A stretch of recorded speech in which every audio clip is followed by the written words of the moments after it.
கிறிஸ்துவுக்குள் அன்பானவர்களே, ஆண்டவரும் இரட்சகருமாகிய இயேசுவின் நாமத்தில் மறுபடியும் உங்களை அன்போடு வாழ்த்துகிறேன். இந்த 29வது நாளில் சிலுவை ஆசீர்வாதங்கள் செய்தி மூலமாய் உங்களை சந்திப்பதில் நான் மிகுந்த மகிழ்ச்சி அடைகிறேன். தொடர்ச்சியாய் நாம் பல காரியங்களை குறித்து தியானிக்க கர்த்தர் கிருபை தந்து வருகிறார். இன்றைக்கும் அதனுடைய வரிசையில் ரோமர் 5ஆம் அதிகாரம் 20வது வசனத்தையும் அதனுடைய தொடர்ச்சிகளை நான் உங்களுக்கு வாசிக்க விரும்புகிறேன். மேலும் மீறுதல் பெருகும்படிக்கு நியாயப்பிரமாணம் வந்தது. அப்படி இருந்தும் பாவம் பெருகின இடத்தில் கிருபை அதிகமாய் பெருகிற்று. ஆதலால் பாவம் மரணத்திற்கு ஏதுவாக ஆண்டு கொண்டது போல கிருபையானது நம்முடைய கர்த்தராகிய இயேசு கிறிஸ்துவின் மூலமாக நீதியினாலே நித்திய ஜீவனுக்கு ஏதுவாக ஆண்டு கொண்டது. ஆம் பிரியமானவர்களே, இந்த கிறிஸ்துவின் மூலமாய் நமக்கு நித்திய ஜீவன், கிறிஸ்துவின் மூலமாய் கிருபை, கிறிஸ்துவின் மூலமாய் மீட்பு கிடைத்தது என்பதையெல்லாம் நாம் கடந்த நாட்களிலே தியானித்தோம். இந்த வார்த்தையும் அதைத்தான் சொல்கிறது. கிறிஸ்துவின் மூலம் கிருபை, கிறிஸ்துவின் மூலம் நித்திய ஜீவன், கிறிஸ்துவின் மூலம் மீட்பு. ஆம், அது உண்மைதான்.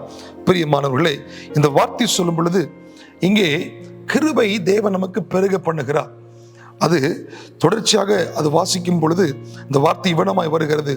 பாவம் பெருகின இடத்தில் கிருபை அதிகமாய் பெருகிற்று. இன்னைக்கு இந்த வார்த்தையை அநேகர் தவறாய் சொல்லிக் கொடுக்கிறார்கள், பிரசங்கம் பண்ணுகிறார்கள். பாவம் செய்கிற இடத்தில் கிருபை பெருகிற்று, அதனால் நம் எவ்வளவு பாவம் வேண்டுமானாலும் செய்யலாம், அந்த பாவங்களை கிருபை மூலமாக இயேசு மன்னித்து விடுவார் என்று ஒரு தவறான உபதேசம் இன்றைக்கு ஒவ்வொரு இடங்களிலும் பிரசங்கிக்கப்படுகிறது.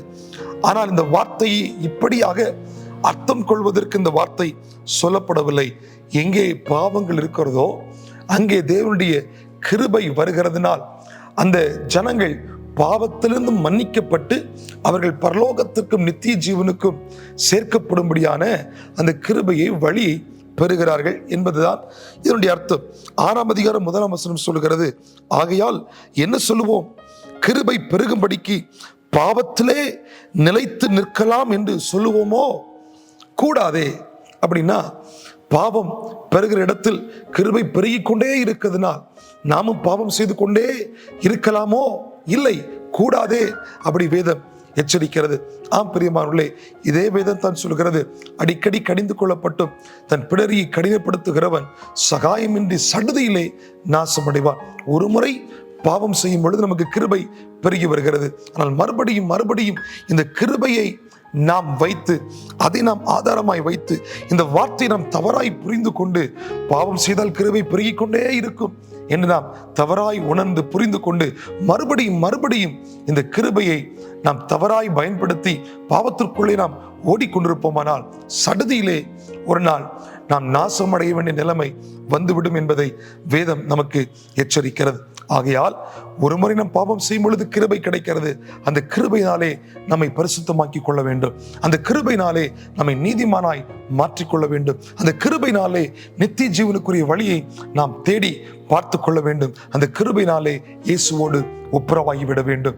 மறுபடியும் பாவம் செய்தால் கிருபை பெருகும், எப்போதும் எனக்கு கிருபை கிடைக்கும் என்று தவறாய் நாம் புரிந்துவிட்டு இந்த பாவத்திற்குள்ளேயே மூழ்கி இருக்கக்கூடாது என்பதை இந்த வேதம் எச்சரிக்கிறது.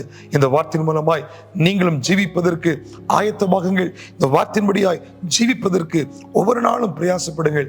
கர்த்தர் உங்களை ஆசீர்வதிப்பார். ஆமென்.